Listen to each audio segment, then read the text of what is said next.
नमस्कार। आपके अपने चैनल में आप सबका मैं स्वागत करता हूं। हमने पिछली वीडियो में सिंधु नदी के बारे में पढ़ा था। आपको एक कहानी के माध्यम से मैंने सिंधु नदी के बारे में बताया था। आज हम पढ़ेंगे सिंधु की प्रमुख सहायक नदी झेलम के बारे में। तो शुरुआत करते हैं। इसलिए देखा था हमने कैलाश पर्वत मानसरोवर झील के पास यहाँ स्थित एक स्थान सानोखैयाब हिमनद, सिनकाबाब या सानोखैयाब हिमनद जो है, वहां से एक नदी निकलती है। इस नदी का नाम है सिंधु। सिंधु के बारे में हमने पढ़ा था। यह सिंधु नदी सिनकाबाब सानोखैयाब से निकलती है और अरब सागर में गिरती है जाकर। अब इसकी कुछ सहायक नदियों के बारे में साथ साथ में बताया था मैंने। अब उन सहायक नदियों में पढ़ेंगे। सबसे पहले हम झेलम नदी के बारे में। इसको भी एक कहानी से भी बता सकता हूँ। छोटी सी कहानी बना देता हूँ आपके लिए। कहानी क्या है कि शेषनाग और बेरीनाग की पुत्री झेलम बड़ी ही चुलबुली होती है। जिद करके पहाड़ों से नीचे उतर कर आती है तो एक बड़ी झील का निर्माण करती है। भारत की सबसे बड़ी मीठे पानी की झील बुल्लर झील बनाती है और वहां से आगे बढ़ती है तो एक नगर का निर्माण करती है। उस नगर का नाम है श्रीनगर। वहां में बहुत ही रास्ता खराब होता है तो विश्रभ बनाते हुए आगे बढ़ती है। कैसे बढ़ती है? विश्रभ बनाते टेढ़े मेढ़े रास्ते से आगे बढ़ती है और आखिर भारत पाक सीमा पर चली जाती है। फिर भारत और पाकिस्तान सीमा पर आगे बढ़ती है। धीरे धीरे बढ़ते बढ़ते फिर पाकिस्तान में प्रवेश कर जाती है और पाकिस्तान में जाकर अपनी सहेली चिनाव से मिल जाती है। जिस स्थान पर वो अपनी सहेली से मिलती है उस स्थान का नाम है जहांगीर त्रिमुख। इस तरह अपनी सहेली से मिल जाती है। ये एक छोटी सी कहानी थी। अब इसको हम मैप पे देखेंगे किस तरह से झेलम नदी कहां से निकलती है, कैसे बहती है। तो देखिए, शेषनाग के पास, यहां शेषनाग के पास जगह है।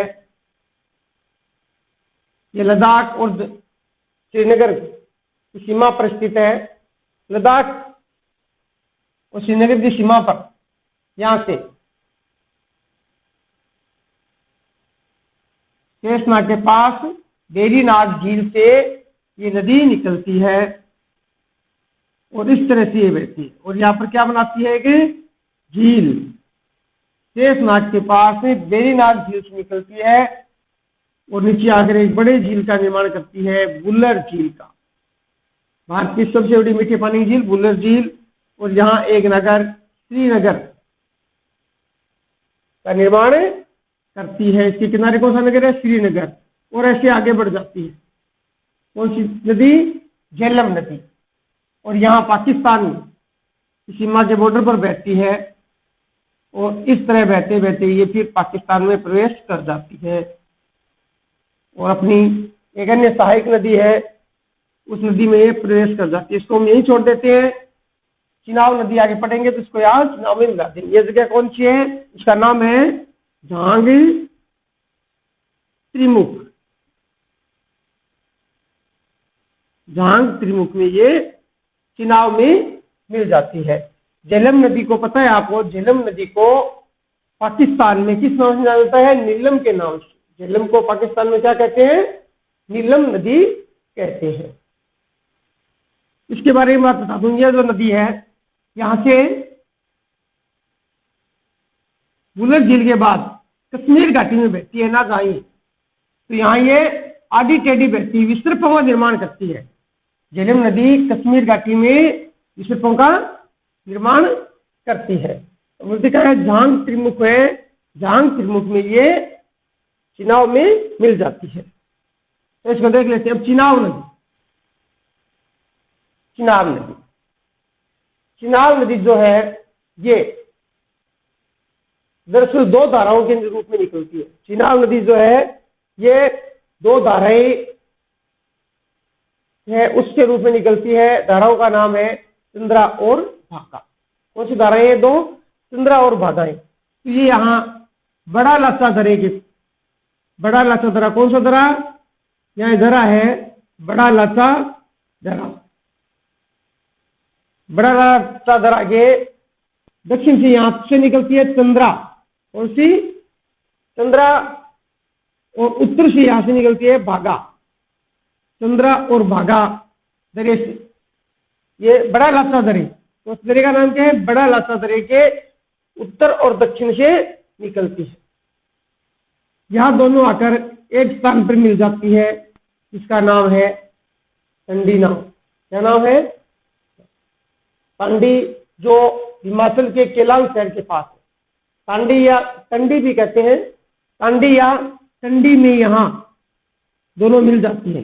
इसके बाद इसका नाम चंद्रभागा हो जाता है, लेकिन इसको आगे बढ़ने पर चिनाव के नाम से जाना जाता है। आगे जब बढ़ती है ये, तो इसे चिनाव के नाम से जानते हैं। ये आगे इस तरह से बढ़ती है और फिर ये पाकिस्तान में प्रवेश कर जाती है। और ये जो स्थान मैंने बताया झांग त्रिमुख, कहाँ, झांग त्रिमुख में ये अपने साथ ले लेते हैं किसको, झेलम को। अस्किनी, चिनाव का प्राचीन नाम क्या है, अस्किनी है। और आगे बढ़ते हुए चिनाव यहाँ पर मिठानकोट में सतलज को साथ लेकर किसे मिल जाती है, यहाँ पर सिंधु नदी में मिल जाती है। सतलज को साथ लेकर सिंधु नदी में मिल जाती है। ये 1180 किलोमीटर के लगभग बहती है। कितनी बहती है, 1180 किलोमीटर। अब इसके बाद चर्चा करें रावी नदी। रावी नदी जो है वह रोहतांग दरा जो है, इस तरह से रोहतांग दरे के पूर्वी भाग से, कौन से, पूर्वी भाग से रावी नदी निकलती है। रोहतांग दरे के पूर्वी भाग से निकलती है और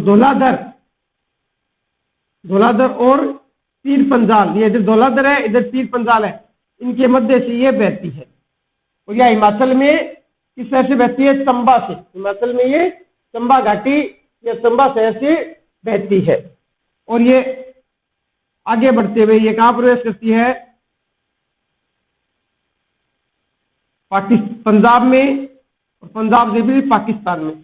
पंजाब में यहां पर, पंजाब में इस रावी नदी पर, क्वेश्चन दिया गया आगे, रावी नदी, या लिखा नहीं, लिख देते हैं रावी नदी। पंजाब में यह रावी नदी पर बांध बना हुआ है जिसको थीन बांध बोलते हैं। कौन सा बांध, थीन बांध। और उसका एक नाम है रणजीत सागर बांध, दूसरा नाम क्या है, महाराजा रणजीत सागर बांध। यहां से ये पाकिस्तान में प्रवेश कर जाती है और पाकिस्तान में इसके ऊपर एक शहर बसा हुआ है, क्या नाम है इसका, लाहौर। रावी नदी के किनारे लाहौर, जहां सबसे पहले तिरंगा फहराया था जवाहरलाल नेहरू ने 31 दिसंबर 1929 को लाहौर शहर में कांग्रेस के अधिवेशन में। और यहां से आगे बढ़ जाती है और चिनाव में मिलती। तो चिनाव में जहां मिलती है उस स्थान का नाम क्या है, उस स्थान का नाम है सराय सिंधु। क्या नाम है इसका, सराय सिंधु। सराय सिंधु। सराय सिंधु में ये किसे मिल जाती है, चिनाव में। ये नदी है चिनाव। ये कौन सी थी, झेलम। और ये जो हमने बनाई है ये कौन सी है, रावी। ठीक है, अब आगे बढ़ते हैं। रावी के बाद अब व्यास नदी। कौन सी, व्यास नदी। व्यास नदी और रावी दोनों का ही उद्गम स्थान कौन सा दर्रा है, रोहतांग दर्रा। कौन सा, रोहतांग दर्रा। रोहतांग दर्रे की ये तो निकलती है पश्चिम से और ये पूर्व से। तो यहां से निकलकर रोहतांग दर्रे के पास से निकलती है पूर्व से और नीचे यहां एक कुंड में प्रवेश करती है। इस कुंड का नाम है व्यास कुंड। व्यास कुंड में से प्रवेश करके निकलती है तो इसका नाम क्या हो जाता है? व्यास नदी। किस नाम से जानी जाती है? ये व्यास नदी के नाम से जानी जाती है। और ये आगे चलकर फिर पंजाब में, यहाँ हिमाचल प्रदेश में, पहले हिमाचल में बहती है। हिमाचल में मंडी, कांगड़ा नाम आपने सुना होगा। उसी कांगड़ा में मंडी और कांगड़ा, यहाँ कांगड़ा में इसमें बना हुआ है बांध। हिमाचल प्रदेश में कांगड़ा में इस पर एक बांध बना हुआ है जिसका नाम है पोग बांध। क्या नाम है? पोग बांध। ये जो पोग बांध है, ये पोग बांध से, इसी पोग बांध से हमारे जो इंदिरा गांधी नहर है उसके हरीके बैराज को निरंतर जल सप्लाई की जाती है। और इसी पोग बांध का जो दूसरा नाम है वह नाम है महाराणा प्रताप सागर। पोग बांध का दूसरा नाम क्या है? महाराणा प्रताप सागर। कहाँ ये? कांगड़ा, हिमाचल प्रदेश में। कांगड़ा घाटी हिमाचल प्रदेश में, मंडी के पास। तो यहाँ से कांगड़ा घाटी से निकलकर फिर ये पंजाब में प्रवेश कर जाती है। और पंजाब में इसके ऊपर जहां एक अन्य नदी आकर मिलती है, क्या नाम है उस नदी का? सतलुज। इधर से आकर नदी मिलती है, क्या नाम है इसका? सतलुज नदी।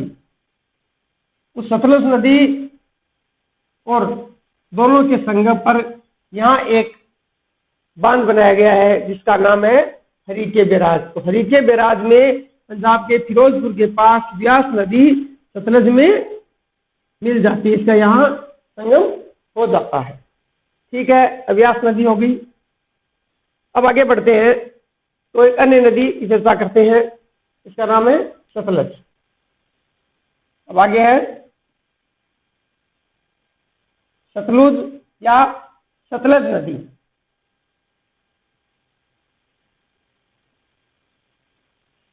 इसके बारे में भी हमने चर्चा पहले कर ली थी जब सिंधु नदी के बारे में हमने बताया था। अब हम पढ़ेंगे सतलज नदी के बारे में। सिंधु की कहानी आपको याद होगी, जब भगवान शिव ने सिंधु को छुड़ाया तो जो ब्रह्म राक्षस था उसके दो भाग कर दिए थे, एक को पूर्व की ओर फेंक दिया, एक को वहीं तल में बिठा दिया, तो वहां एक स्थान बन गया। क्या स्थान में क्या नाम था? राक्षस ताल। राक्षस ताल की पुत्री भगवान शिव से आज्ञा लेकर, पहले कहानी बता देता हूं ताकि याद हो जाए। भगवान शिव से आज्ञा लेकर राक्षस ताल की पुत्री, क्या नाम था उसका? सतलुज। ये राक्षस ताल है, राक्षस ताल की पुत्री सतलुज भगवान शिव से आज्ञा लेकर सिंधु से मिलने के लिए निकलती है। इस भगवान शिव से आज्ञा लेकर निकलती है। भारत में यहाँ एक दरा है सिपकिल्ला। क्या नाम है?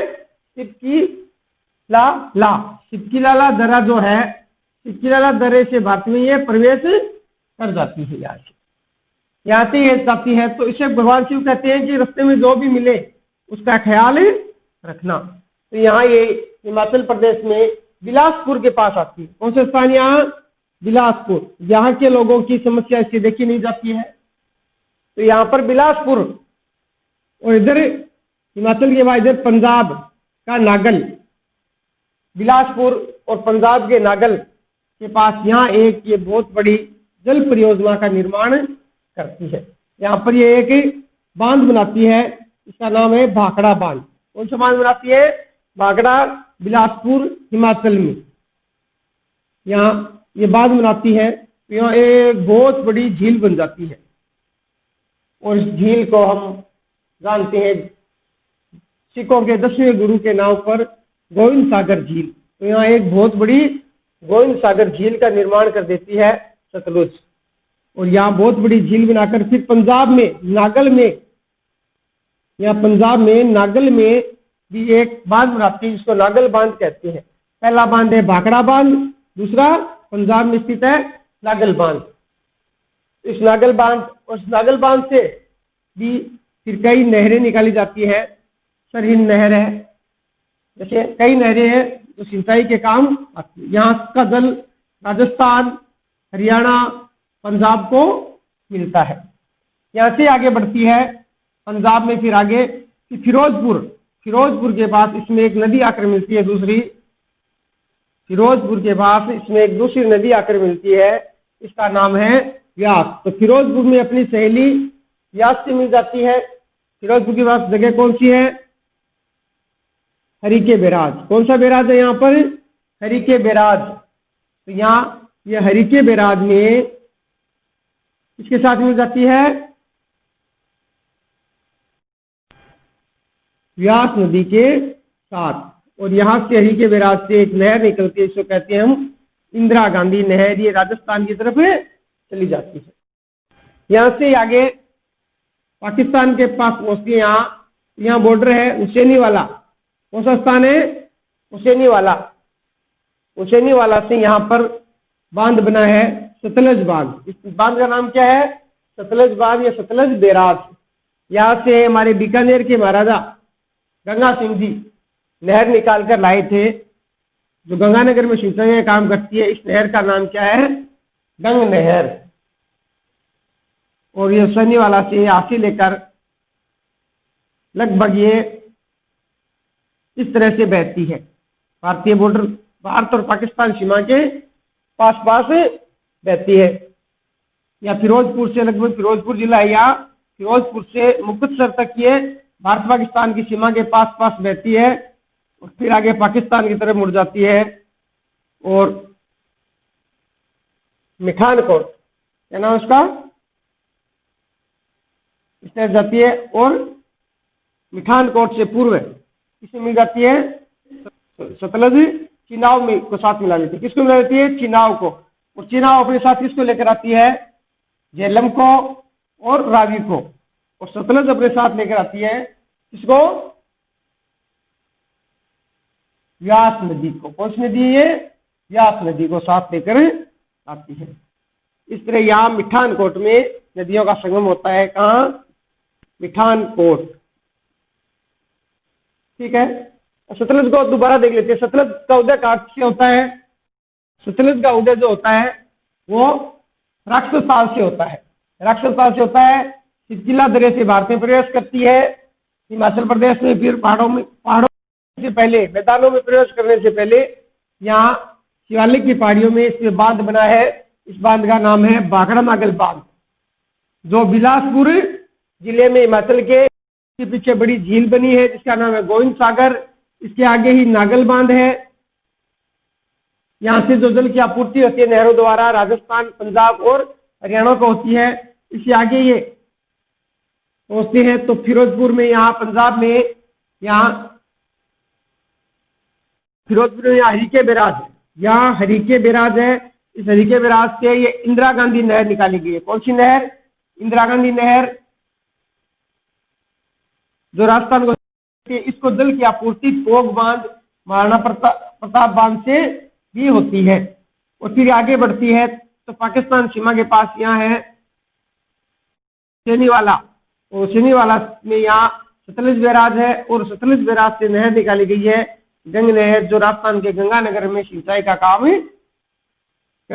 महाराजा गंगा सिंह जी लेकर आए थे। फिर ये भारत पाक बॉर्डर से बहती हुई आगे पंजाब में प्रवेश कर जाती है और चिनाव को साथ लेकर मिठानकोट में सिंधु के मिल जाती है। इसी के साथ आज का चैप्टर समाप्त।